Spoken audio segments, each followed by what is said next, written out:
Bismillahirrahmanirrahim. Honorable Chief Justice, Supreme Court of Pakistan, Mr. Justice Ahmed, Honorable Judges of Supreme Court of Pakistan, former Chief Justice Mian Saqib Nisar, Honorable Chief Justice Islamabad High Court, Mr. Atar Minallah, my brother Judges Lahore High Court, President Supreme Court Bar Association, Mr. S.N. Boone, Vice Chairman Pakistan Bar Council, Mr. Khushdil Khan, eminent members of legal fraternity, distinguished guests, ladies and gentlemen, Assalamu alaikum. It gives me great pleasure and I feel honored to address this august gathering comprised of distinguished luminaries of the legal as well as other associate fields. Aasmah Jahangir was pioneer of human rights movement in Pakistan. She fought and was always found on the front line of four pro-democracy movements, student unions, led protests, etc. I had the pleasure of meeting her several times over the course of my career and always found her to be a strong-willed and determined lady for which she deeply respected her. I deeply respected her. It is heartening to take this opportunity today to share my views on the topic, the role of judiciary in protecting human rights and strengthening democracy.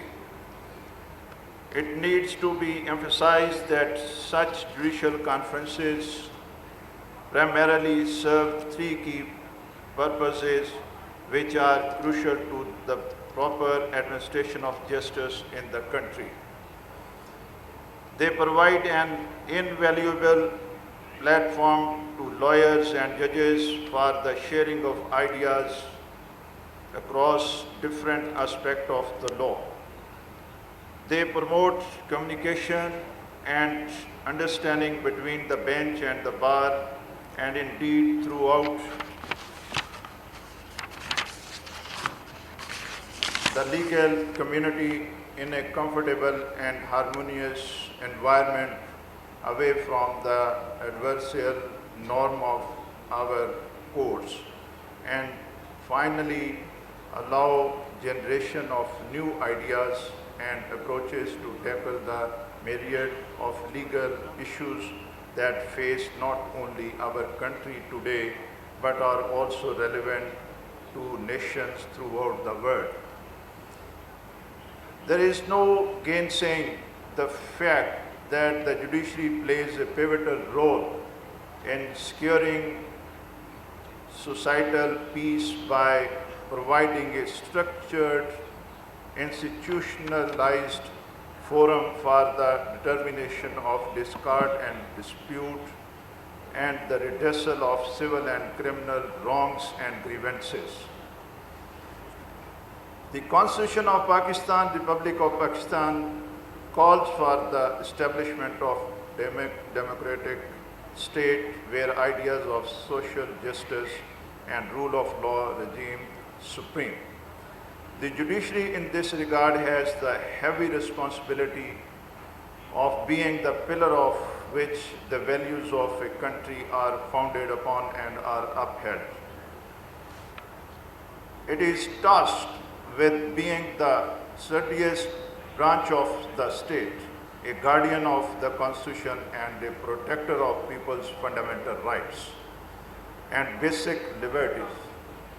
In order to be able to discharge this duty, it is vital that the judicial system be independent from any external influence or control in order to ensure that the principles laid down within our constitutional framework are treated as something more than mere ambitions.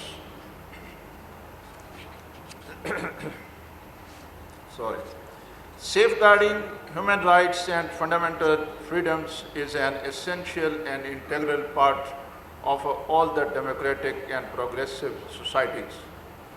Constitutional courts in Pakistan and the government of Pakistan attaches high priority to promotion and protection of human rights of all the citizens as granted by the Constitution, and in accordance with our religious authorities as well as national and international obligations. The Constitution of Islamic Republic of Pakistan is a primarily legal source of protection of human rights, fundamental rights. The principles of policy lays on non-justiciable rights in the Constitution, which ensures full participation of women in national life, protection of minorities, promotion of social justice and eradication of the social evils, promotion of local self-government, promotion of social and economic well-being of the people, and the promotion of international peace. The laws of Pakistan take their base from the Constitution of Pakistan. Article 5 of the Constitution places an obligation of loyalty and obedience to the Constitution and law on all the citizens of Pakistan. Article 8 states that any law or any custom or usage having the force of law insofar as it is inconsistent with the rights conferred by the Constitution shall, to the extent of such inconsistency, be void. Further, human rights covered under the Constitution of Pakistan include the right of individuals to be dealt with in accordance with law, etc. Right to life and liberty is contained in Article 9. Law inconsistent with or in derogation of fundamental rights are to be void. Dignity of man, freedom of speech, and right to profess religion are few of the sacred rights. Moreover, Article 25 is the most significant clause as it talks about the equality of citizens, stating all citizens are equal before law and are entitled to equal protection of law. Furthermore, Article 19A of the Constitution, right of information, is a fundamental right. The right you have as a citizen to access information from your government and private bodies that receives public funds. Right to information is based on principle that information belongs to the people. It is considered important to empower citizens, ensure transparency in governance, and improve public services by facilitating public participation and oversight.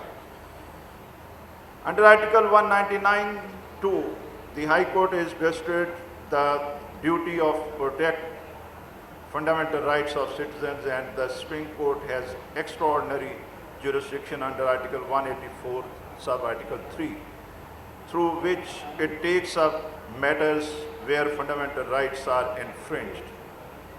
Pakistan judiciary has a long and distinguished history of ensuring that fundamental freedoms of all the citizens are protected and has demonstrated an unwavering commitment to the protection and enforcement of fundamental freedoms enshrined within our constitutional settlements, laws, and jurisprudence.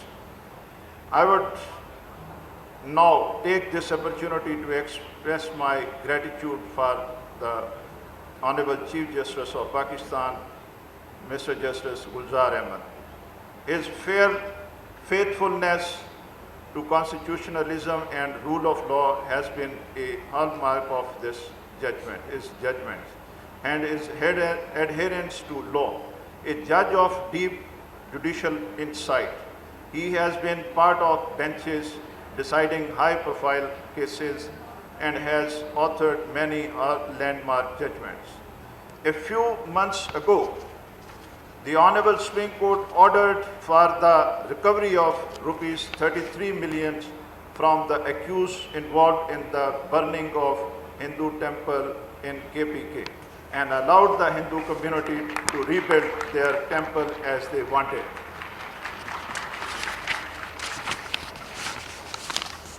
Moreover, His Lordship, while inaugurating the building of Pink Ribbon Hospital, the first ever dedicated breast cancer hospital in Pakistan, highlighted the constitutional right of women in Pakistan and said the women were not only a valuable part of the country, but a lifeline of the society.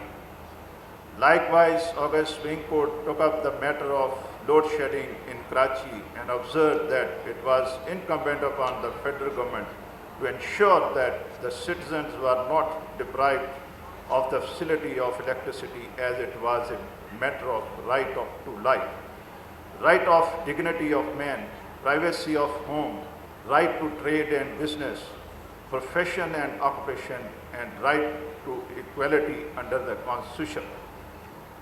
Moreover, in another human rights case, it was opined that economic prosperity was a sine qua non for the implementation of all fundamental rights, the paramount right being that of life. The word justice and the term dispensation of justice might lead you to believe that it is the sole responsibility of the judiciary to dispense justice, which is wrong. Dispensation of justice has several limbs which require all three organs of the state to chip to their bit. Each of them has to perform their functions independently without interfering in the jurisdiction and domain of the other. Moreover, as per import of Article 37D of the Constitution, the state is to ensure inexpensive and expeditious justice. Dispensation of justice is in fact core principle of rule of law. The judiciary has important role in maintaining the rule of law, which is not an abstract consideration, rather it is a living faith which derives its inspiration from constitutional character. The importance of administration justice is pivotal to the smooth functioning of the country. Justice ensures uniformity, impartiality, and collective wisdom, while its absence can lead to anarchy, inhuman behavior, and actions contrary to moral values. Therefore, the concept of fair trial and due process has always been the golden principle of administration of justice. Moreover, the superior courts have contributed significantly to the growth of democracy in Pakistan. This is evident from the several decisions of the courts reviewing legislative and executive actions that were contrary to the provisions of the Constitution. The courts have made radical pronouncement on some constitutional issues such as conduct of election, revenue allocation, division of powers, structuring of discretion, fundamental rights of political parties and local governments, which have gone a long way in strengthening the democracy in Pakistan. In Asad Ali case, PLD 2020-21, Supreme Court 770, the August Supreme Court declared Section 3 of the Punjab Local Government Act 2019 to be ultra vires the Constitution, and consequently held that local governments were existing in Punjab prior to promulgation of the said section stood restored and shall complete their term in accordance with law. It is apparent from the few references mentioned above that the courts have been alive to its constitutional responsibilities as far as the protection of democracy is concerned, even at the grassroots level. It would not be out of place to mention here that the courts have performed more than any other organ or person in protecting citizens' rights and ensuring that there is no battle of might, but each player plays in accordance to the rule of the game. Ladies and gentlemen, the judiciary is working day and night for the purpose of improving overall justice system. And consequently, I must say that a silent revolution is taking place in our justice sector. Having said this, I must also contend that the judicial system is far from perfect because of many systemic issues that hinder the dispensation of timely justice in Pakistan, ultimately leading to situations where some groups in our society find themselves at a greater disadvantage, like the minorities, women and poor. However, we must not let this prevail. To this end, we need to find ways to enhance cooperation between the judiciary, the legal fraternity and the other related institutions. I firmly believe that these steps will go a long way towards improving the justice delivery system. Hazrat Ali Raziyallahu Ta'ala Anhu once remarked, I firmly believe in the rule of law as the foundation for all of our basic rights. It is indeed right to say rule of law is the cornerstone of all democratic societies, and to strengthen democracy is to create prosperity for our future generations. Thank you all.